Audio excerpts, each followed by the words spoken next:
السلام علیکم زما د یوټیوب ملګرو امید لرو تاسو به ټول روغ جوړ خوشحاله او ښاد او آباد وئ د یوټیوب ملګرو نن تاسو ته زه ښیم چې د انګریزانو څنګه د عبادت ځای څنګه وي ښه د انګریزانو د عبادت ځای څنګه وي نن تاسو ته زه ښیم ښه دا به نن تاسو ووینئ چې لکه د انګریزانو د عبادت ځای څنګه غوږ کې دی ښه دلته هغه تاسو ته به لرې نه به ښکاري خیال دی هغه ویښ کې خیال دی هغه د سړک ویښ کې تاسو ته ښکاري خیال دی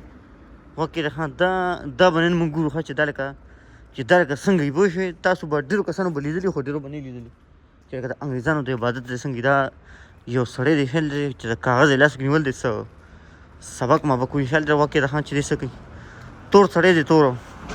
او نه سبق نه وي دی چې دلته قرضه چا پې قرضه وانه هغه یې ورکړه خیال دی خفه دی چې لکه دا مې پردۍ پیسې مې ولې ورکړې خیال دی زاړې مې د خفګان د لاسه رنګ تور شوی خیال دی چشمې مې اچولي دي پړومبي ځل تور سړي چشمې اچولي دي ها ګنې تور سړي نظر دوره نه کمیږي دا چشمې نه شي دوره دا هغه نه دی هغه په ونې د دیوال د پاسه دغه وینې د دیوال د پاسه دغه وینې د دیوال د پاسه دا ګول مولو دا مطلب دی چې د انګریزانو کې څوک مړ شوی دی خیال دی اوکې دا سایکل دی ها دې ځای کې خلک ګندونه غورځوي ها سایکل دی دا اوکې ښه زه به دې پټو د پاسه به ګرځم خیال دی چې انګریزانو ملک کې ګرځي دې پټو د پاسه به ګرځي ځکه چې بیا د ګاډي نه وخي او چې پټو د پاسه ونه ګرځي که نه بیا د ګاډي وخي ښه بیا د ګاډي وخي پوه شوې داسې یو سړی ته ووتو ښه دا یو هلک ته ووتو خیال دی دا د عبادت ځای دی د انګریزانو خیال دی دا ځای دی خیال دی پکې شمې ممې هم لګېدل دي خیال دی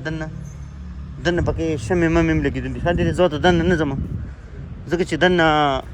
تګ ورته نه دی خو پوه شوې خو لکه دا د انګریزانو د عبادت ځای دی چې د مزار دی د انګریزانو کو رومالونه ته چاپېره شوي دي پوه شوې ورکه دلته دننه هم ځو ښه چې دلته دننه څه دي انګریز ته وکړه څنګه چشمې اچولي دي خیال دی کم سټایلي چشمې انګریز اچولي دي خیال دی کم سټایلي چشمې انګریز چې نه اچولي دي دلته داسې موټرسایکل ښه د یوټیوب ملګرو دلته موټرسایکل داسې یې وروسته یې ورته ډبې غونته کې مې ایښي صندوقه خو انګریزانو کې کباړي موټرسایکل دی ښه خیال دی څنګه شلېدلی دی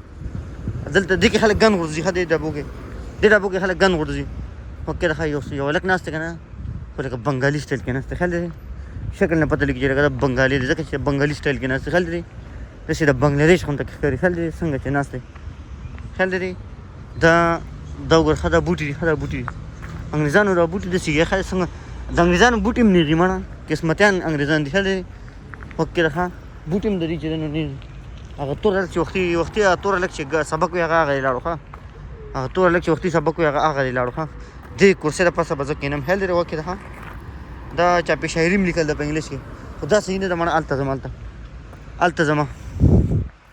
هلکه دا ونه انګریزانو کټ کړې ده ښه چې د دې څه ګناه وه ځکه چې لکه عام طور باندې انګریزان ونې کټ کړي نه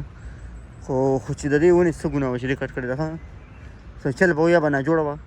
دې انګریز ته وکې ده ښه ورګه لږ تېزېږم ښه دا انګریز چې ته غټ تعلیم یافته انګریز دی ښه وکې ده ښه پته لګي چې لکه د دې انګریز تعلیم زیات دی ځکه وکې ده ښه سر څنګه وخي وکې ده څنګه سر وخي وکې ده تاسو ته زه نږدې کوم دا سړی زه تاسو ته نږدې کوم چې دا څنګه سر وخي خیال دی کم سټایل کې روان دی خیال دی پته لګي چې دا انګریز دی ها خیال دی نه